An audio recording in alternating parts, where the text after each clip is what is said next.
우리 예배 전에 우리 집사님 한 분이 아직 화분에 이파리도 나지 않은 화분을 목사님 꺼내놓으면 좋겠습니다 라는 말씀을 하셔서 예배 전에 이파리도 나지 않은 화분을 꺼내어 놓았습니다. 집사님이 왜 그런 이야기를 했을까요? 집사님 눈에는 생명이 이제 피어나는 것을 본 겁니다. 할렐루야. 저는 그것을 보면서 그런 생각을 했어요. 하나님의 역사는 이 봄의 기운과 같이 보이지 않을지라도 우리의 인생 가운데 변함없이 역사하고 계신다라는 사실을 다시금 깨닫게 되었습니다. 그래서 우리 앞뒤 자분들에게 이렇게 축복하며 인사해 주셨으면 좋겠습니다. 하나님께서 일하십니다. 같이 축복하며 인사하시죠. 하나님께서 일하십니다. 아멘. 하나님께서 일하시고 일할 것이고 일하셨고 지금 일하고 계십니다. 우리 같이 이런 상상을 좀 해보실까요? 승객을 가득 실은 여객기가 태평양 하늘을 날고 있었습니다.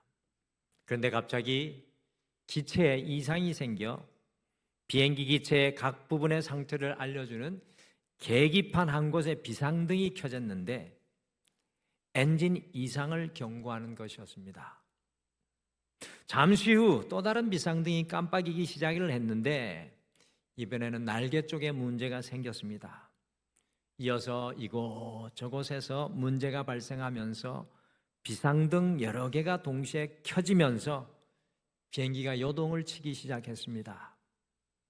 노련한 조종사는 그동안 쌓아온 풍부한 경험으로 온갖 조치를 해보았지만 아무런 효과도 없었고 기체는 점점 더 큰 폭으로 흔들리고 있었습니다. 우리 교회에서도 평생 비행기에서 일을 하신 분이 계신데 여러분들 이 상태에서 조종사나 부조종사가 할 수 있는 일은 과연 무엇이겠습니까? 오늘 여러분과 제가 살아가는 삶이 마치 태평양 상공위에 여기저기 비상등이 켜진 비행기와 같습니다. 쉴 새 없이 깜빡이는 비상등을 보면서 걱정하지 않을 사람이 몇이나 되겠습니까? 그래서 인간의 원초적인 실존은 근심하는 존재입니다. 근심, 걱정, 두려움, 염려가 없는 인생이 있을까요? 근심과 걱정과 두려움과 염려가 없는 유일한 곳이 있는데 바로 그것은 공동묘지입니다. 죽은 사람에게는 없고 살아있는 사람에게 늘 그림자와 같이 따라다니는 것이 근심입니다. 근심. 2차 세계대전 때에 미국의 젊은이들이 약 30만 명이 죽었다고 합니다. 그러나 아들과 남편을 전쟁에 보내고 근심하여 심장병으로 죽은 사람이 약 100만 명이나 된다고 하니까 전장에서 죽은 인원보다 3배 이상 많은 사람들이 근심으로 사망을 했던 것입니다. 암 전문가들이 한국인들은 암세포 때문에 죽는 것이 아니라 근심과 걱정과 염려 때문에 죽는다고 했습니다. 우리의 인생 속에 근심거리는 파도처럼 끊임없이 우리에게 밀려옵니다. 환경이 주는 근심, 사람이 주는 근심, 현재의 근심, 장래의 근심, 건강의 근심, 자녀의 근심, 가정의 근심, 내가 스스로 만든 근심 등 이루 말할 수 없는 이 근심의 쓰나미 속에서 우리가 살아가고 있습니다. 특별히 전 세계가 전쟁에 휘말려 있는 지금 우리의 삶의 전반에 비상등이 켜져 깜빡이고 있습니다. 오늘 함께 읽은 말씀 속에 제자들에게도 비상등이 켜졌습니다. 오늘 말씀 속에 나오는 제자들의 인생 속에도 너무나 선명한, 너무나 다급한 비상등이 켜졌습니다. 3년 동안 예수님만을 믿고 바라보며 여기까지 따라왔는데 자기의 모든 것을 내려놓고 예수님만 바라보고 여기까지 왔는데 예수님께서 자기들의 곁을 떠나신다는 것입니다.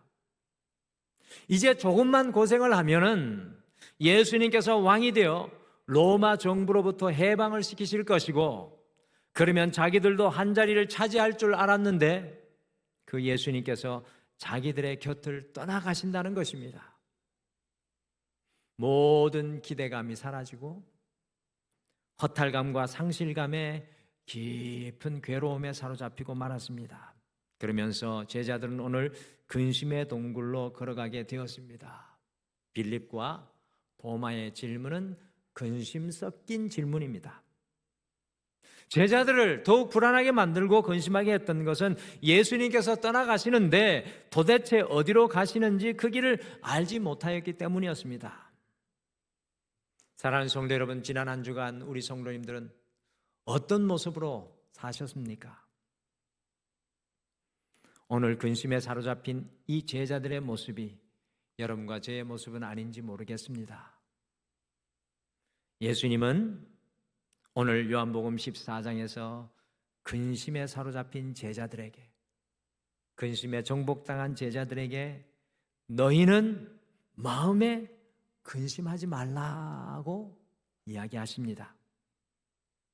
예수님의 이 말씀은 이제 십자가를 하루 앞에 두고 제자들을 떠날 수밖에 없었던 예수님의 마지막 말씀, 유언과도 같은 말씀입니다. 더 나아가 근심 속에 사로잡혀 살아가는 온 인류를 향한 우리 주님의 복음입니다. 그래서 오늘 2026년 우리가 복의 통로가 되기 위해 걸어가는데 복의 통로 12번째 시간에는 근심에 사로잡힌 세상을 향하여, 근심에 사로잡힌 세상을 향하여라는 제목으로 어떻게 우리가 이 근심을 이기고 주님의 복의 통로가 될 수 있는지 함께 주님의 마지막 말씀을 품겠습니다. 과연 너희는 마음에 근심하지 말라는 예수님의 말씀 속에 어떤 변하지 않는 진리가 여러분과 저에게 전해지고 있는 것이겠습니까? 근심하지 말라. 첫 번째, 같이 읽어보실까요? 같이 읽겠습니다. 시작. 근심하지 말라는 인류를 향한 주님의 엄중한 명령입니다. 인류를 향한 주님의 엄중한 명령. 요한복음 14장 1절 말씀 같이 읽어보실까요? 같이 읽겠습니다. 시작. 너희는 마음에 근심하지 말라. 하나님을 믿으니 또 나를 믿으라. 헤릭슨이라는 유명한 성서학자는 너희는 마음에 근심하지 말라라는 예수님의 이 말씀은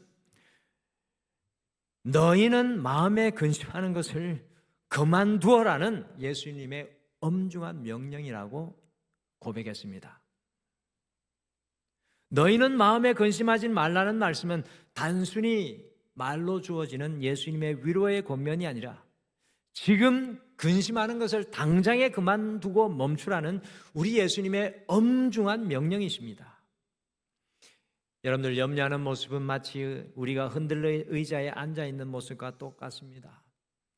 흔들러 의자는 사람을 앉게 하고 하루 종일 흔들 그 사람을 흔들어 놓습니다. 그러나 흔들 의자가 우리를 앉혀놓고 아무리 우리를 흔들어 대도 우리는 단 한 발자국도 움직일 수가 없습니다. 왜 그렇습니까? 그것은 흔들 의자는 제자리에서 흔들리는 의자이기에 그렇습니다. 흔들 의자와 마찬가지로 근심은 하루 종일 우리의 생각과 마음을 흔들어 놓지만 우리의 근심으로 우리는 한 발자국도 움직일 수가 없고 우리의 문제를 단 하나도 변화시킬 수가 없습니다. 근심은 단순히 우리를 흔들어 놓는 것이기 때문에 그렇습니다. 여러분들, 물 한 컵이, 작은 물 한 컵이 온 마을을 아주 두꺼운 안개로 덮어버릴 수 있다는 사실을 아십니까? 단순히 한 잔의 물 입자들이 한 마을의 시계를 완전히 막아버리는 안개가 될 수 있습니다. 여러분들, 근심이 이와 같은 것입니다. 한 잔의 물과 같은 근심이 우리 삶의 모든 감사의 조건들과 하나님을 보지 못하게 하는 것이 될 수 있습니다. 그래서 고 하영조 목사님은 근심에 대해서 다음과 같이 경고하며 설교했습니다. 우리가 근심하면 하나님이 보이지 않습니다. 하나님께서 존재하시지가 않아서가 아니라 근심하는 마음이 가득해서 하나님을 볼 수가 없는 것입니다. 지하실에 갇혀 있으면 태양이 떠 있어도 볼 수 없듯이 근심에 사로잡히면 하나님의 존재와 능력을 느끼지 못합니다. 1세기 초대교회 문서들을 살펴보면 많은 그리스도인들 이름 앞에 티테디오스라는 특별한 명칭이 붙어 있는 것을 발견하게 됩니다. 티테디오스, 즉 바울도 그냥 바울이 아니라 티테디오스 바울, 요한도 티테디오스 요한이라고 불렀다고 합니다. 티테디오스라는 말의 뜻이 과연 무엇일까요? 티테디오스는 앞에 보이는 것과 같이 결코 염려하지 않는 사람이라는 뜻입니다. 결코 염려하지 않는 사람, 티테디오스. 초대교인들이 이처럼 자기의 이름 앞에 티테디오스라는 명칭을 붙인 이유는 과연 무엇이겠습니까? 1세기 초대교회 성도들이 자기 이름 앞에 티테디오스를 붙인 이유는 무엇일까요? 그것은 바로 예수님의 엄중한 명령을 따라 순종하여 이 땅에서 결단코 근심하지 않는 삶을 살기 위함이었습니다. 여러분들 1세기 초대교회 성도들의 삶이 어땠을까요? 여러분들과 같이 멋있게 성경책 끼고 교회에 나올 수 있었겠습니까? 우리 교회 옆에도 두 교회가 개척을 했습니다. 보셨죠? 이쪽 교회는 아주 미적 감각으로 간판을 아름답게 하고 이제 순복음교회는 주일마다 전도를 하고 있습니다. 우리가 이런 너무나 좋은 시대에 살고 있어요. 우리 두 교회를 축복하셔야 됩니다. 할렐루야. 얼굴 찌끄리지 마시고 전도하는 데 가서 회방 놓지 마세요. 전도하는데 저 교회로 안 가면 우리 교회로 올 줄 믿습니다. 우리 교회가 더 커서 잘 보이잖아요. 우리도 저 교회를 위해서 전도를 해줘야 됩니다. 할렐루야. 우리가 지금 이 작은 교회는 그 주차 공간을 달라 그래서 주차 공간도 공유했습니다. 할렐루야. 여러분의 이름으로. 무슨 이야기 하다가 또 정말 오늘날 우리는 신앙생활하기 너무 좋아요. 1세기 초대교회 성도들 목숨 걸고 신앙생활했어요.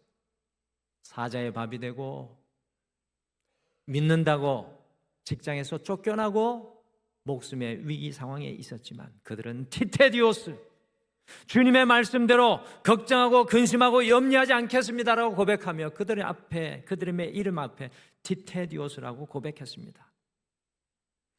사랑하는 성도 여러분, 십자가의 죽음을 앞둔 예수님께서 근심에 사로잡힌 세상을 향하여 너희는 마음에 근심하지 말라라고 명령하십니다. 너희 마음속의 근심을 멈추라고 명령하십니다. 근심으로 아무것도 바꿀 수 없다고 말씀하십니다. 이번 한 주 우리 모두가 이 말씀을 주님의 명령으로 가슴에 품으시기를 바랍니다. 이번 한 주 결코 근심하지 않는 티테디오스로 여러분의 삶의 현장을 살아가시는 우리 사랑하는 모든 성도님들 되시기를 간절히 축복합니다. 자, 근심하지 말라 두 번째 같이 읽어보실까요? 같이 읽겠습니다. 시작. 근심하지 말라는 믿음으로 근심을 이기라는 말씀입니다. 아멘. 그렇다면 우리가 어떻게 티테디오스로 근심하지 말라는 주님의 명령에 순종하여 살아갈 수 있겠습니까? 우리가 근심을 이길 수 있는 유일한 방법은 바로 믿음입니다. 믿음밖에 없습니다. 그래서 1절 후반절에 근심을 멈추라고 명령하시며 예수님께서 다음과 같이 강조하여 말씀합니다. 같이 요한복음 14장 1절 후반절 다시 한번 같이 읽으실까요? 같이 읽겠습니다. 시작. 하나님을 믿으니 또 나를 믿으라. 믿으니 믿으라.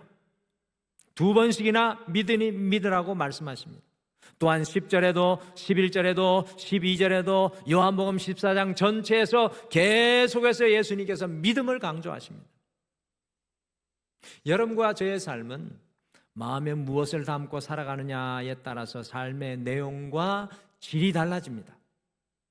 우리의 마음에 믿음이 100%로 꽉 차 있으면 근심이 들어올 틈이 없습니다. 그러나 믿음이 50%만 차 있으면 나머지 빈 50%의 근심이 들어오고 50%의 믿음도 까먹게 돼 있습니다. 그러므로 믿음으로 계속해서 내 마음속에 있는 근심을 쫓아내야만 합니다. 어떤 사람의 마음에는 근심만 가득해서 믿음이 들어오려다가 쫓겨날 때가 참 많습니다. 다른 사람 이야기가 아니라 제 이야기고 여러분의 이야기죠. 근심만 가득해서 믿음이 쫓겨나는 안타까운 삶의 모습입니다. 결국 우리가 근심하는 까닭은 믿음이 없어 흔들리기 때문에 그렇습니다. 좀 더 자세히 말씀드리면 근심의 뿌리가 내 인생을 키우고 있기 때문에 그렇습니다. 우리의 삶에 어렵고 힘든 일, 근심이 밀려올 때 믿음으로 반응하면 우리는 믿음의 사람이 될 것이지만 두려움으로 근심으로 반응하면 근심하는 사람은 매사의 삶이 무너질 것입니다. 그러므로 성도인 우리는 항상 믿음으로 근심을 이기는 연습을 해야 합니다. 할렐루야. 그런데 신앙은 단순히 주일 한 번으로 끝나는 것이 아닙니다. 내 삶의 현장에 돌아갔을 때 주님과 함께하는 연습, 주님과 함께하는 훈련이 우리에게 필요합니다. 믿음으로 근심을 이기는 훈련과 연습과 경험이 내 삶의 현장에서 일어나야 된다는 것입니다. 하나님께서 죄악으로 가득한 세상을 홍수로 심판하실 때 노아에게 잣나무로 방주를 만들게 했습니다. 제가 지난번에 말씀드렸죠. 노아의 방주에 없는 건 두 가지가 있다. 뭡니까? 첫 번째, 노아의 방주에는 키가 없다. 노아의 방주에는 키가 없습니다. 그 이유가 뭡니까? 그것은 노아의 방주는 사람이 운전하는 것이 아니라 하나님께서 운전하기 때문입니다. 두 번째는 뭡니까? 노아의 방주에 없는 것? 다 까먹으셨죠. 노아의 방주에는 돛이 없었다. 하나님께서 이 바람이 방주를 이끌고 가는 것이 아니라 하나님께서 인도하시기 때문이었습니다. 그런데 가만히 성경을 연구해 보니까 노아의 방주에는 세 가지가 없습니다. 제가 두 가지만 말씀드렸죠. 키하고 돛이 없었는데 노아의 방주에 없었던 또 하나가 뭘까요? 뭐가 없었을까요? 못 알아듣겠습니다만 제가 발견하는 건 창문이 없었습니다. 창문. 노아의 방주에는 창문이 없었어요. 왜 하나님께서 노아의 방주에 창문을 만들지 않은 것입니까? 그 이유는 근심거리들이 보이지 않게 하기 위함이었습니다. 들이치는 파도와 쏟아지는 폭우와 불어닥치는 바람을 보지 못하게 하여 근심을 멈추도록 창을 만들지 않았습니다. 대신에 방주 꼭대기에 한 규빗 되는 창을 달아 오직 하늘만 보게 했습니다. 그것은 비가 오고 난리가 나도 근심거리를 보지 않고 무서운 홍수의 심판이 진행되는 동안 오직 믿음으로 하나님만을 바라보게 하기 위함이었습니다. 이처럼 근심에 사로잡힌 세상 속에서 승리하기 위해서는 믿음으로 근심을 이기는 영적인 연습과 훈련이 필요합니다. 내게 세상을 바라보는 창이 필요 없으면 창을 닫으시고 내가 세상을 조정할 수 있는 힘과 능력을 잃어버렸다면 키를 하나님 앞에 맡기시고 내 인생의 돛이 부러졌다면 하나님이 인도하실 것을 바라보아야 합니다. 시카고 러시 대학교 메디컬 센터는 65세 이상의 백인과 흑인 1064명을 대상으로 걱정 및 스트레스에 대한 반응을 조사한 후 3년부터 6년이 경과된 시점에 이들 중에 누가 알츠하이머병에 걸려 있는지를 조사했습니다. 조사 결과 근심이 많고 스트레스에 민감한 사람일수록 노년기에 알츠하이머의 병에 걸릴 위험이 2배 이상 증가를 했습니다.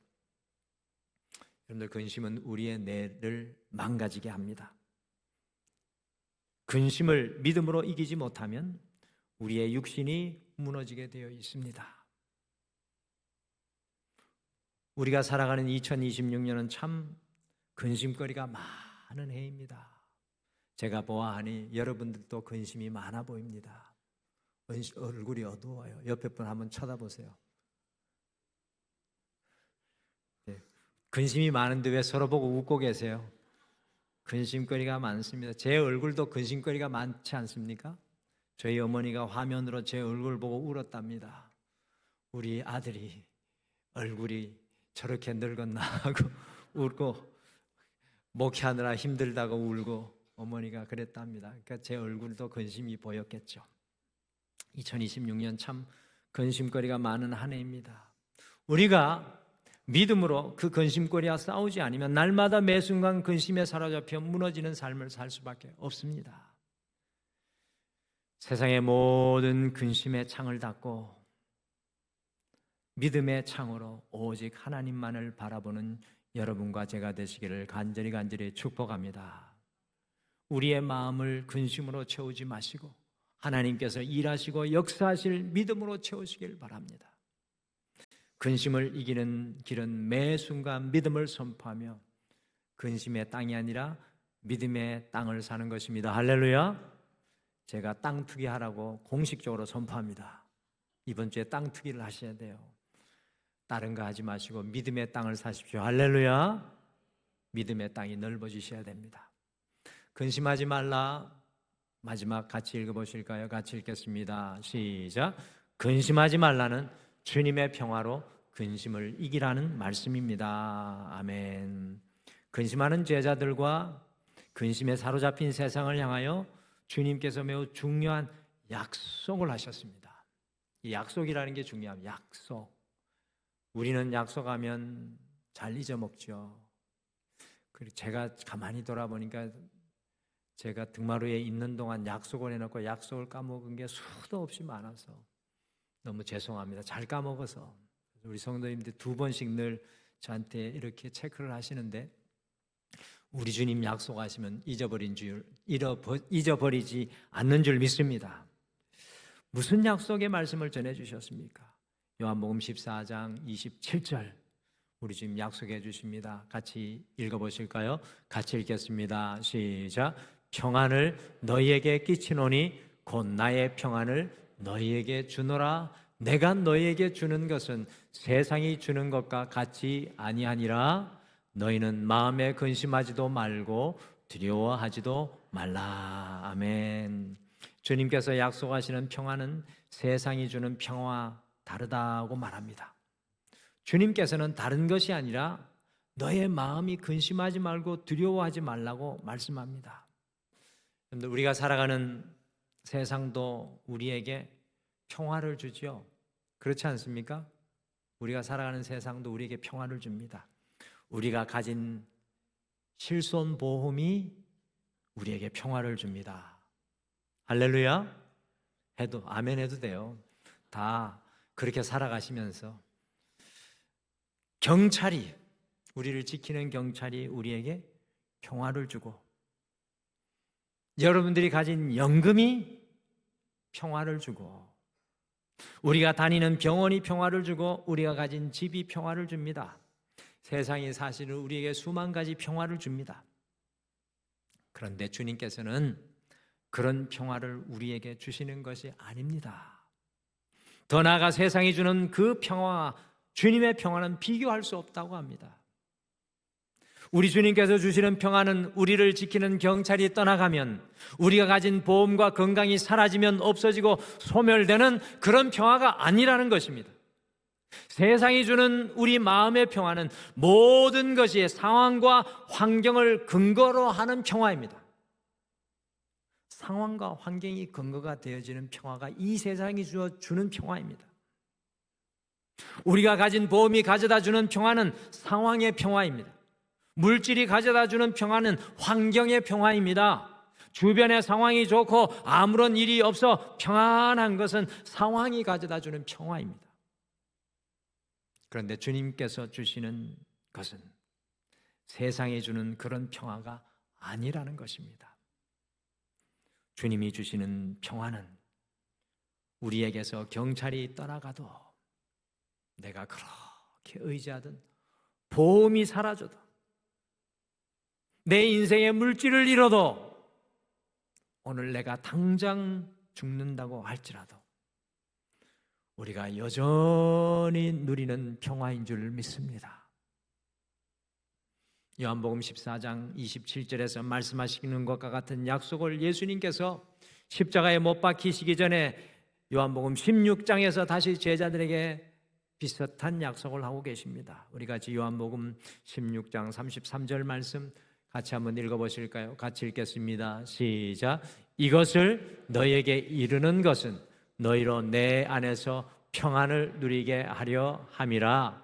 세상에서는 너희가 환난을 당하라. 담대하라. 평화를 누리라. 내가 세상을 이겼노라. 아멘. 내가 세상을 이겼노라. 세상에서 너희가 환난을 당하라. 담대하라. 평화를 누리라. 내가 세상을 이겼노라.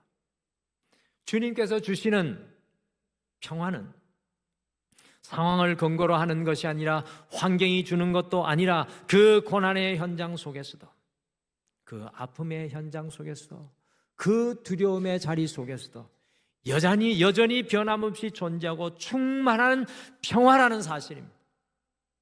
고난과 아픔과 고통의 현장 속에서도 여전히 존재하는 평화입니다. 보험이 없어도, 사회가 무너져도, 내가 병들어도 모든 우리의 삶의 상황을 능가하고 초월하는 평화라는 것입니다. 왜 그렇습니까? 세상을 이기신 주님 안에서 누리는 평화이기 때문인 줄 믿습니다. 모든 상황을 능가하고 이기는 평화, 세상이 줄 수 없는 평화, 세상 그 어느 누구도 만들어 줄 수 없는 오직 주님께서 주시는 평화를 말하는 것입니다. 예수님께서 나의 평화를 너희에게 주신다고 약속하십니다. 나의 기쁨을 너희에게 주신다고 합니다. 내가 주님 안에 있고 주님이 내 안에 있는 그 기쁨만으로, 그 담대함으로 들어오라고 초청하시는 것입니다. 주님과 함께하는 평화가 내게 있고, 내가 주님 안에 있는 그 평화 속에 있으니 삶의 모든 상황을 능가하는 초월적인 평화를 누리게 된다는 사실입니다. 이 평화를 아십니까? 이 평화를 누리고 계십니까? 다시 질문드립니다. 이 평화를 아십니까? 이 평화를 누리고 계십니까? 옆에 분에게 좀 물어보세요. 이 평화를 아십니까? 이 평화를 누리고 계십니까? 한번 좀 물어봐 주세요.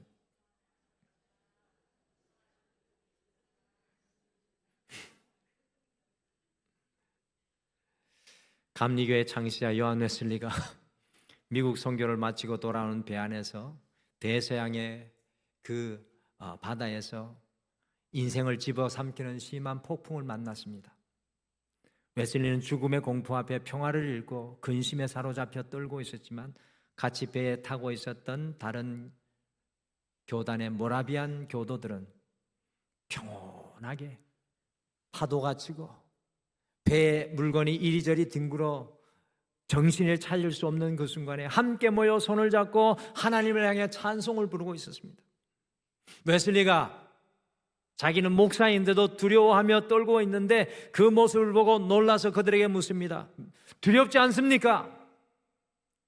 그러자 그들은 하나님의 은혜와 평화로 두렵지 않습니다. 우리가 지금 죽어도 주님과 함께 하기 때문입니다.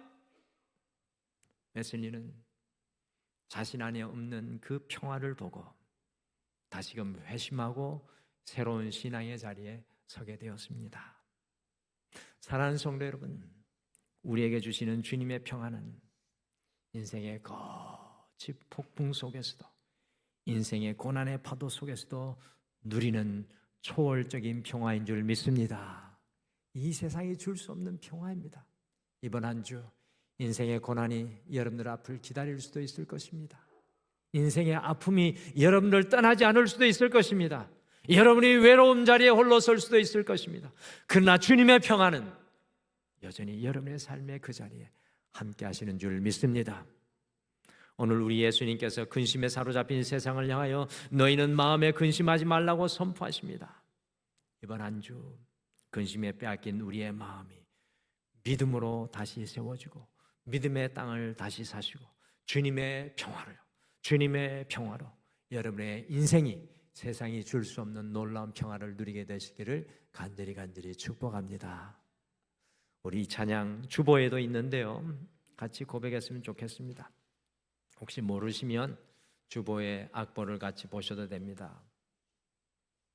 이 찬양이 이렇게 고백하죠.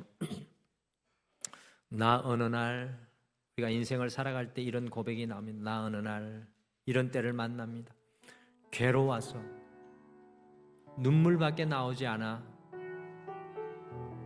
아무도 바라보지 못할 때가 있습니다.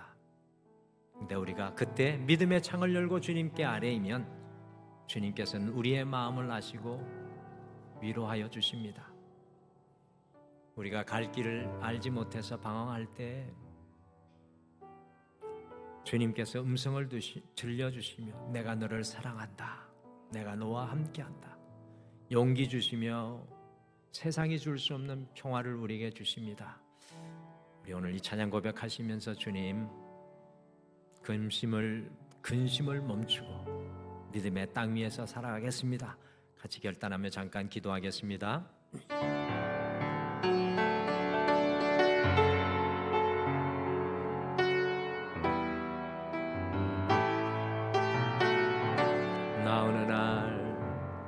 나 어느 날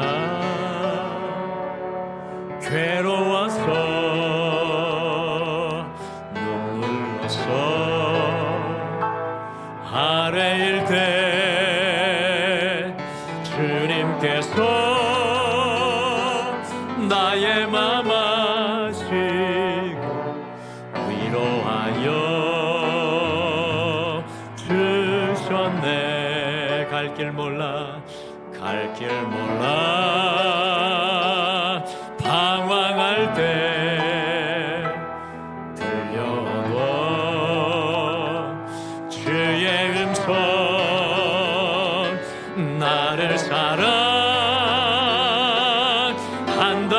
그 말씀 위로하여 용기 주네.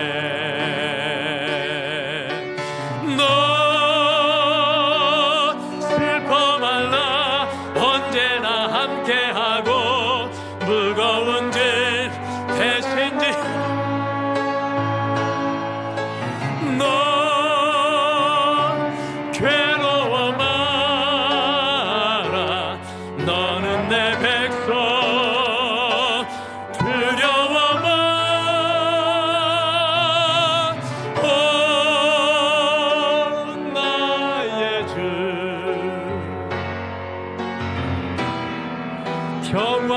평화의 주 내 피곤한 맘 쉼을 얻으. 우리 한번 다시 고백할 거예요. 나 어느 날 괴로워서 눈물로써 아래일 때 주님께서 나의 맘 아시 위로하여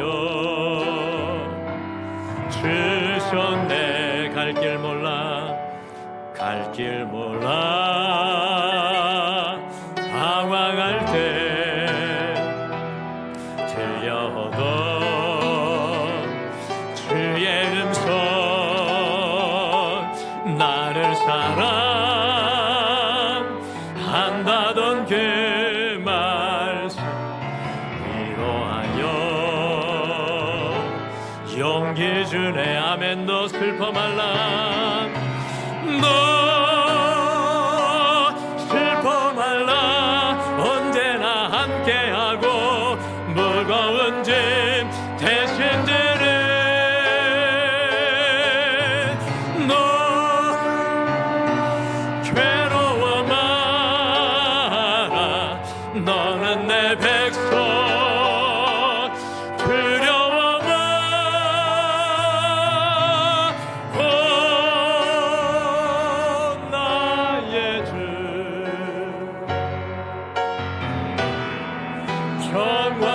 평화의 주 내 피곤한 맘 쉼을 얻으리. 내 피곤한 맘 내 피곤한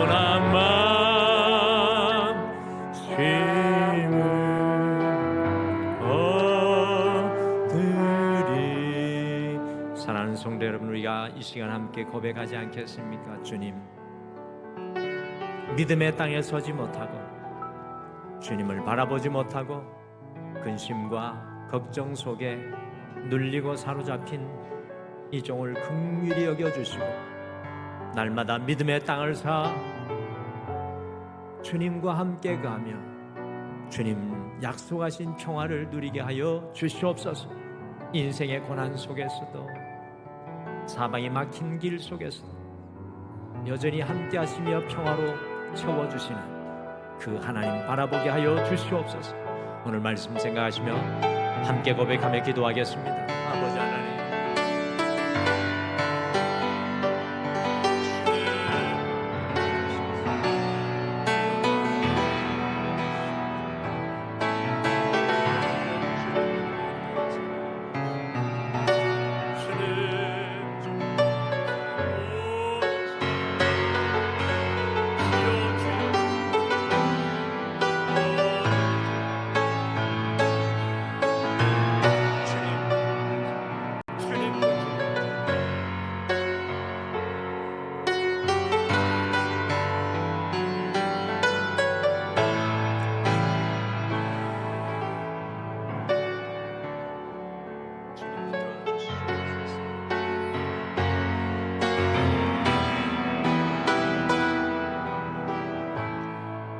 내 피곤한 마음, 내 피곤한 마음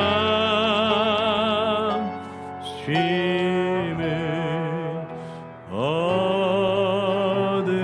내 피곤한 마음, 내 피곤한 마음 쉼을